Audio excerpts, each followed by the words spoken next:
Hello and welcome back to the CalmWithDom podcast. If you are not new here, if you are new here, hi, I'm Dominic, and today we were talking about something really important. It took me such a long time to get around to making this episode because it's so juicy. And ultimately, if I wait to say everything that I want to say about this topic, this episode might never come out. So instead, I'm going to tell you some key issues that we face when dealing with the shadow side of our sensitivity as highly sensitive people, as highly sensitive women. I know I'm not going to talk about everything because this will easily be a 2-hour podcast and my voice will not make it. So we will be coming back to this topic. Don't you worry, there will be blog posts that are cohesive and in-depth with examples and a bunch of strategies.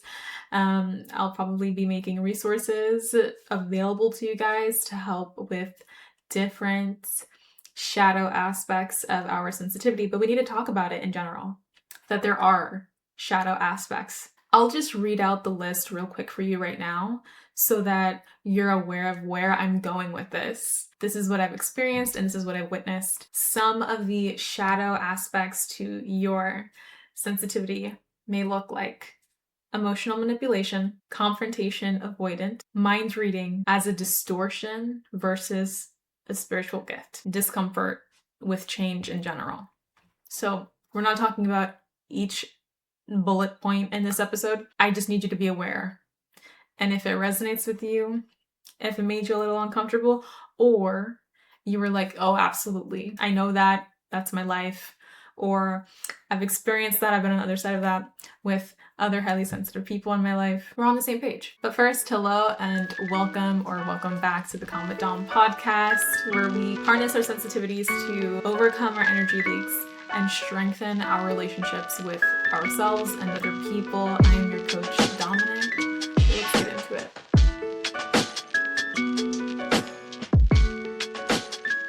I've seen this time and time again, so I need to let you know. As you embark in this journey, as you embrace your sensitivity, you're going to find that you make a genuine impact in your environment in unexpected ways. You may be no stranger to people approaching you and letting you know how you've affected them, how you've impacted them, how your input serves and does not. So heavy on the unexpected ways. There's going to be evidence of your impact that you may not be ready for. For example, as you get grounded in your sensitivity, you will start to vocalize your needs. And in vocalizing your needs more often and getting more comfortable saying no to things you don't want to do by being unapologetic and taking up space in your environment and self-advocating as you should, you might find that your presence or lack thereof leaves a bigger impact on the people around you.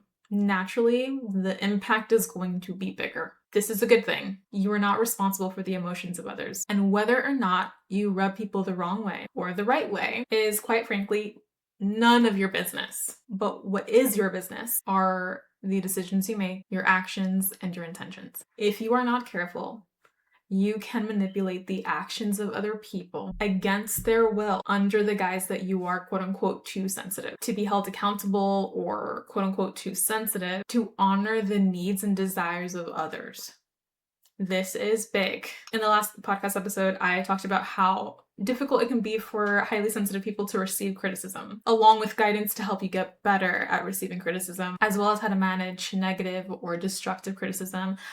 That episode will pop up somewhere on the screen. And of course, will always be linked in the show notes, so don't worry if you're listening to the audio. It is well researched that we get better at handling high levels of stimulation, meaning stimulating emotions, stimulating environments, seasons of life, challenges, etc., when we're regularly exposed to said things. Now, meeting your needs may look like saying no to going out or attending an event, but this becomes manipulative when you influence others to not attend said events if that's something they actually want to do. That's bending someone's will to your benefit and their detriment, and I think that's key. If they gain from honoring your wishes and boundaries, That's beautiful, that's harmonious, it's a good thing. But if they lose something and the price isn't worth it for them, they're operating at a loss.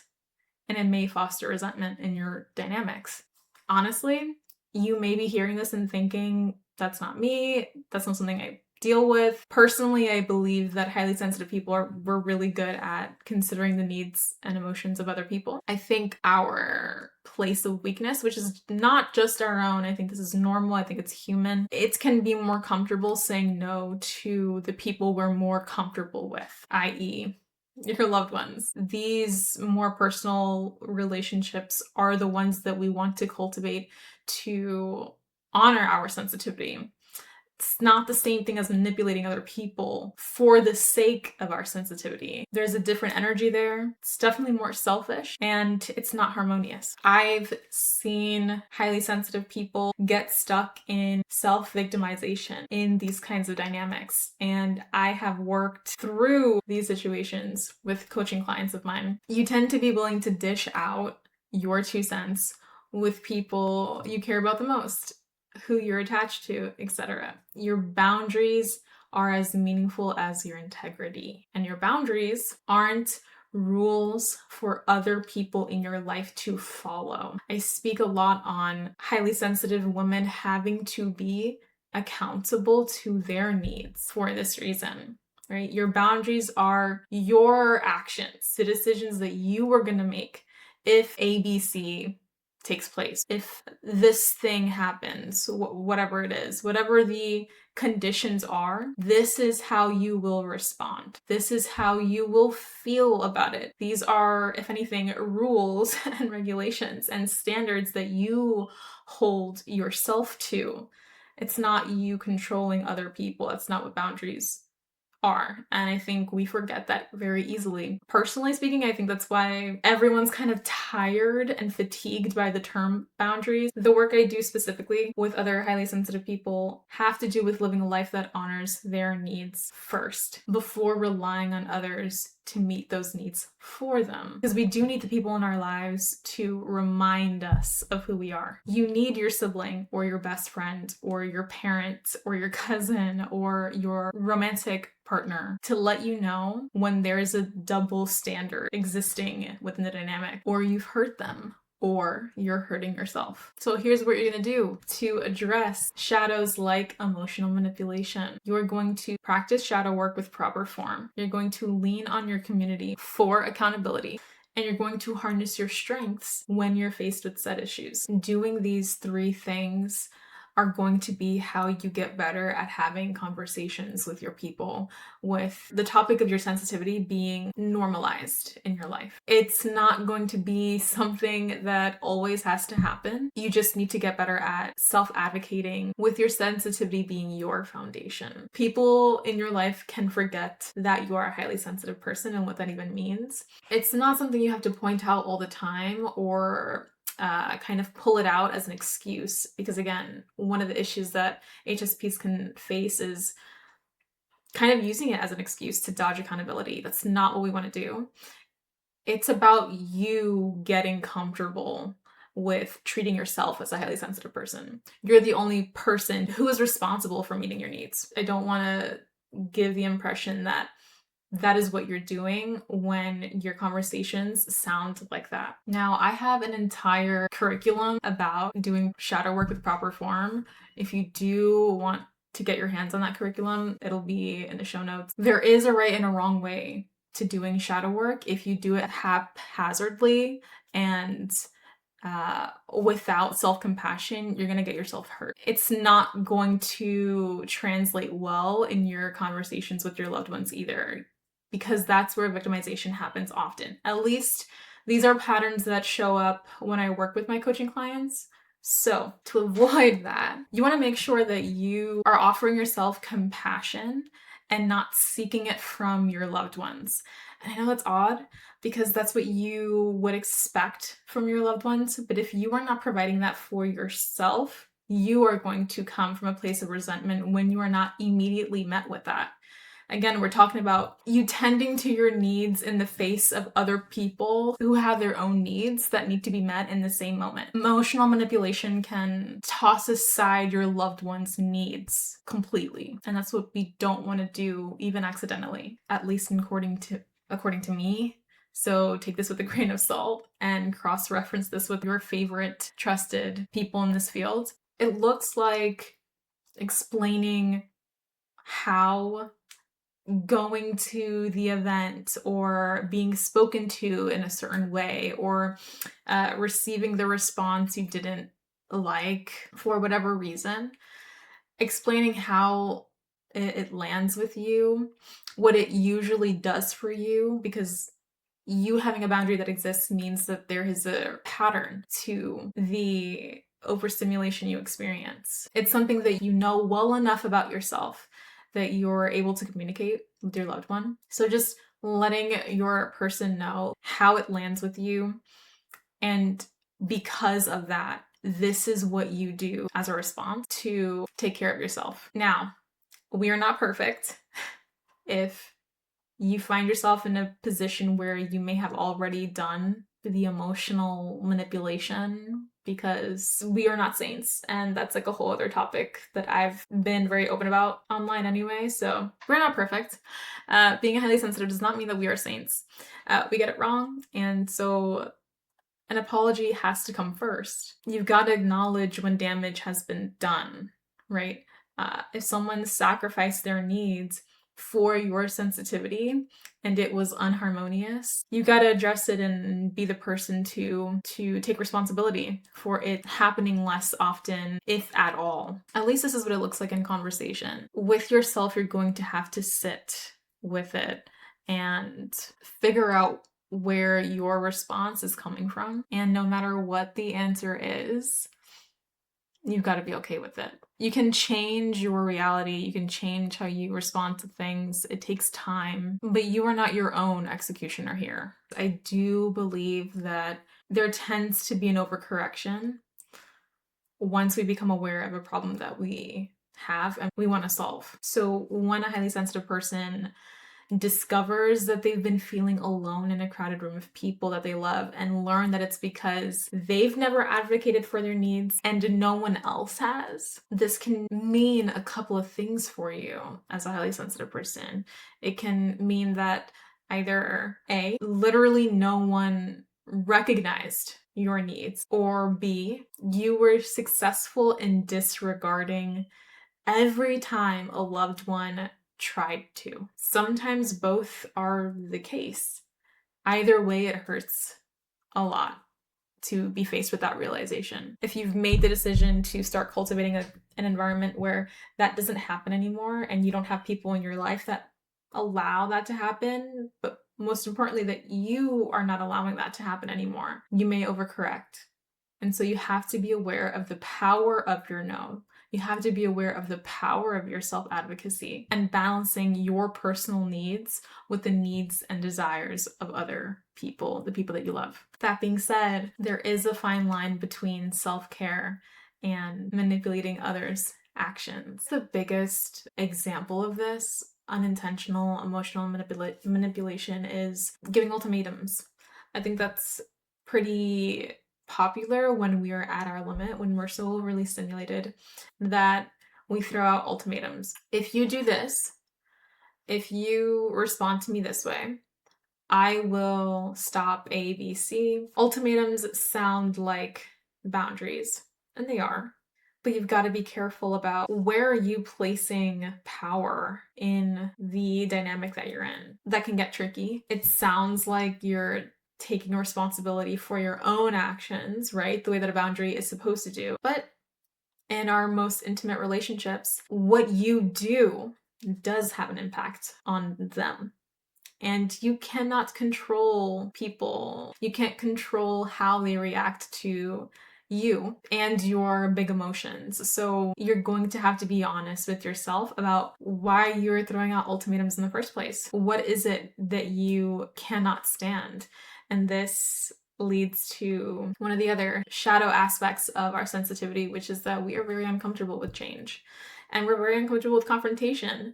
And usually, when we are faced with confrontation, it is due in part to changes being made that we have to decide to get on board with and adapt or not. It's so easy to get comfortable in how you are impacted by the world, right? You know yourself better than anyone else. All we do is spew to whoever will listen to us how we work. Being in a situation where you're being called to adapt and change how you work. It's hard, and it's usually in our most intimate relationships a call for growth. Growth can feel dangerous. Reminding yourself that you have a very low threshold for the stimulation that comes with confrontation and change will make it easier for you to have the self-compassion needed and required for you to approach your shadow work properly and fucking grow as a person, because that's what you want. I'm really highlighting how often we forget this because we're just, again, used to how we operate, that we can feel very justified in our hurt, in our anger, in our reluctance to change, because this thing has been working for us for all our lives, essentially. But the things that have been working for us aren't necessarily the best thing for us. And most often, and what you will find through your shadow work process, is the things that worked for you, the tools in your toolbox, have served you in environments where you had to survive. And those two things aren't the same. Of course, this is intertwined with the second piece of advice on how to address your shadow side. You're going to have to lean on your community for accountability. It's not the most intuitive process because, again, how used to your responses and reactions to stimulation you are, how embedded they are in your foundation. You will become desensitized. That is the good news. But you're going to need community to keep you accountable, to set changes, right? To make sure that the changes that you're going to go through, that you're putting yourself through, that the discomfort is worth it, that the reward is high. There's a reason why a lot of highly sensitive people are recovering people pleasers. It's a part of what you needed to survive growing up, being only a small percentage of the population who has this trait, who has these set of traits. What does leaning on your community look like? It looks like a couple of things. It looks like going to safe people about the situation and issue at hand, the thing that you're struggling with. It looks like cross-referencing what your loved ones have said and shared with you about your responses and how they feel about your responses to these tough dynamics. You're going to cross-reference them, and you can cross-reference them with yourself on your own. You can do that with a coach. I've definitely had coaching clients where I've asked them, well, what has so-and-so in your life said about you during this time? Or how do they experience you? It's not about overriding your own emotions and what you believe your truth is in whatever situation that's calling you to grow. It's about making sure that you have just more situational awareness, how your intentions and how you are received can be so different. And we, in our own, again, comfortability, dealing with ourselves, knowing ourselves, and kind of like cherishing that, we can become overprotective of it, as though everyone else is wrong, right? Because they do not know you. The point isn't right or wrong in these situations. It's obtaining a more holistic view of what your environment looks like. Your environment does not consist only of you, and this is how we're gonna have better conversations. You can take that into journal entries with a therapist, coaching client, your safe people. All of it is beneficial, and they are all going to sound differently, and that's a good thing. The last piece of advice, how you're going to harness your strengths when you're faced with issues in your relationships moving forward. It's going to look like how deeply you process this new information about yourself, about the people you love, about your dynamics, where they are versus where you want them to be. That's going to look like leaning into your empathy, your ability to empathize. And with the over arousal of going through such in-depth emotional processes, it's gonna look like you falling in love with shadow work, which I think is the best thing that any highly sensitive person can do. This is so different. I don't want to kind of glorify constantly working on yourself and like do all the self-help, personal development stuff. Like, this is different. This is real, it's authentic, it is the fabric of the quality of your relationships with yourself and with other people. This is what you're going to be more open to experiencing and exploring, because there is no right and wrong and black and white. This is my truth, and I can deny anything else to exist in my rich world. It's this never-ending process, and you just get to fall in love with it. I will leave this episode here. Again, we did not talk about all of the shadow aspects. Mostly just talked about two main ones in this episode, which was emotional manipulation and using our sensitivity as an excuse to avoid accountability. I feel like those were great aspects to talk about. But the falling in love with this process is what working with me looks like. This is what we get into. This is what gets normalized, and we can embody these changes, right? These approaches to your relationships, to your life, to your sensitivity. It is a deeply personal process, and the more comfortable you are with it, the less overwhelming it is.